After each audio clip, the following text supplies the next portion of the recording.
We can't let the funny man lead the show without having a little fun of our own. Revisit your dream style. So it's time for another installment of Off Top. Let's get it.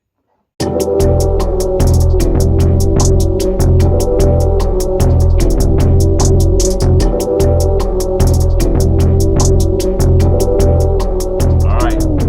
You, Chad, are a very multi talented individual with advanced skills in nearly everything you do.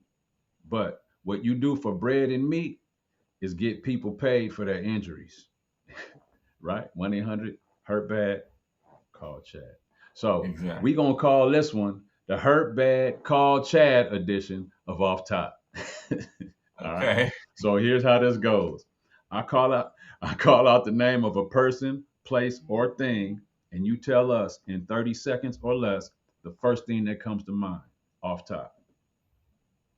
All right. Oh, and it's related to my Heard Bad Call Chad. Just I'm gonna call out a name of person, place, or thing. You tell us in 30 seconds, first thing that comes to mind. All right, let's hear it. You ready? All right. Off top, funny man, Kevin Hart.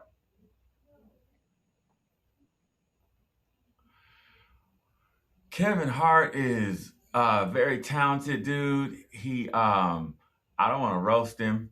He might have an opportunity for me in the future, but I think Kevin Hart is giving back to the comedic community, and he's a trailblazer. Um, I look forward to meeting him one day, and that's all I got, man. I think he's an For sure, amazing for sure. All comedian. I right, love that his was stand up as well. He's dope.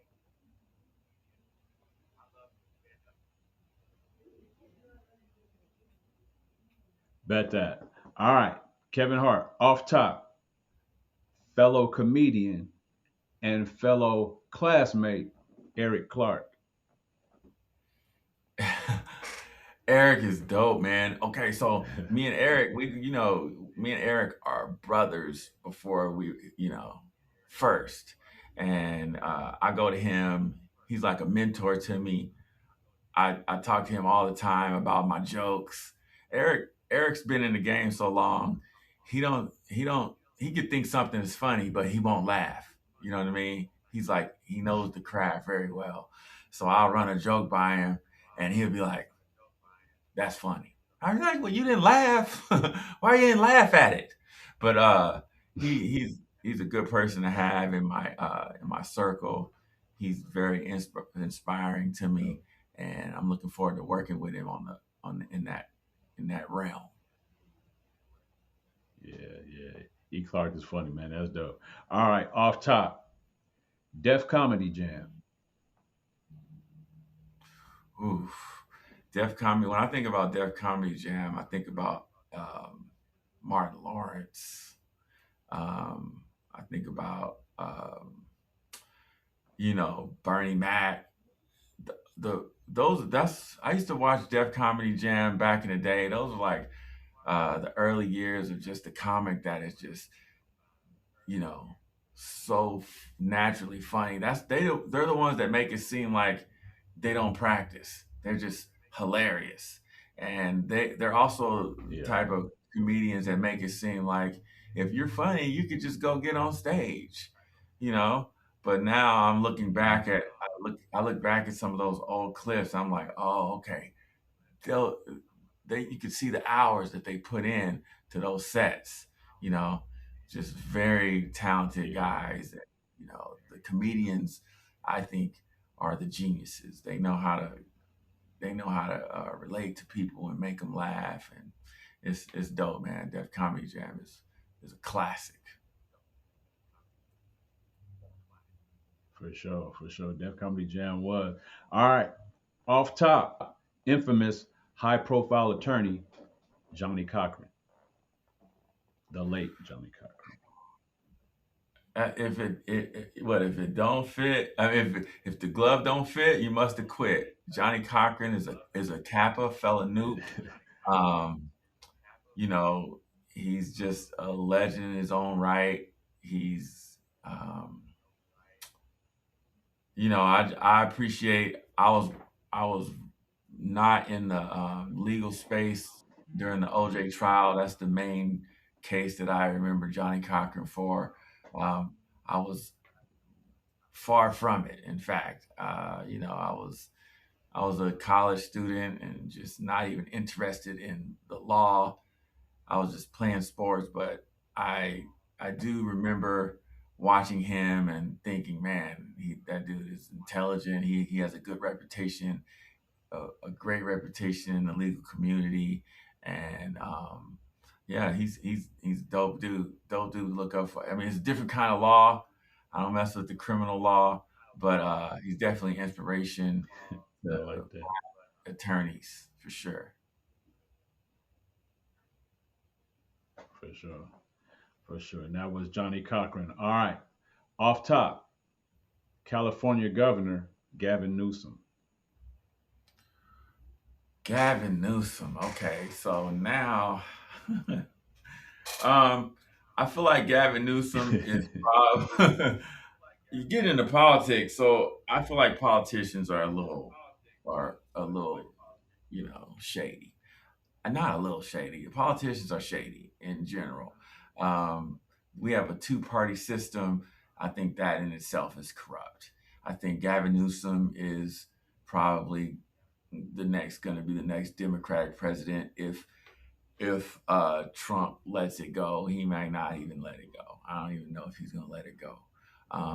They're trying to change elections and gerrymander uh, maps and stuff. I don't know what's going to happen right now. But Gavin Newsom, I feel like he knows how. He's a good politician. He knows how to play the part. I don't have any. Uh, if he becomes the Democratic nominee, I'll vote for him. But he's slick. He's a slickster. I think you know, they were asking him, does he take money from APAC or from, you know, the lobbyists, the Israel lobbyists, and he couldn't say no. And that, there's certain questions where you just got to just be like, no, I don't mess with that. I'm not for genocide, you know. But he can't just straight up say things. So Hmm. that's the politician in him. And if I can't trust you all the way, I can't trust you at all. I hear you. I hear you. All right. That was California Governor Gavin Newsom. All right. Off top, Vallejo based rapper and recording artist LaRussell. Ooh, um, LaRussell is so good for the culture, man. I love that dude. I love him. I don't. I'm not into rap anymore. I don't listen to any hip hop anymore. But anytime his music comes on, I'm like, hey, that's a slap. I watch his videos and I feel good about what he's doing in his community. Um, I think he right now he's getting a bad rap. He made a song. He did his art is getting misinterpreted, and how he responded. But I mean, when I was his age, I was making mistakes. So I just give people grace. I'm at this point in my life where I just give people grace, and I think he is so good Yeah. for the culture, and he's so inspiring. And if people ain't hating on you, then you ain't doing enough. You know what I mean? He's that guy. I think I Yeah. love He's Russell. doing enough. Yeah. For sure. Absolutely agreed. All right. That was Vallejo based rapper and recording artist LaRussell. All right. Last one. Off top, MAGA. Make America Great Again. You starting stuff. I think MAGA is cult of sorts, and I think you know, it's it's a it's the foundation is based in white supremacy, and um, it's very harmful for the cult for our country. The MAGA base is they're they're following Donald Trump, and he's just doing everything to erase black people from the country, to take away our voting rights, to remove our history from museums, and to normalize uh, you know just subjugating black people. And you know I just think it's very harmful, and I think people who support MAGA as well, you are also, even if you say you're not, I think you're also contributing to white supremacy, and just having to ignore all the things that he does. And it's disgusting in every way. So yeah, MAGA is trash in my mind. And I will say, and I'll also say that you know, it's probably one of the best things that could have happened to us as a country, you know, because one thing about Donald Trump and his uh, his followers, etc. You know, they're being openly who they are, and they're not they're not denying it. So we needed to know that, because we were under the impression at some point that maybe it was getting better. But Martin Luther King said the arc of justice is long, but it bends Yeah. toward justice. What did he say?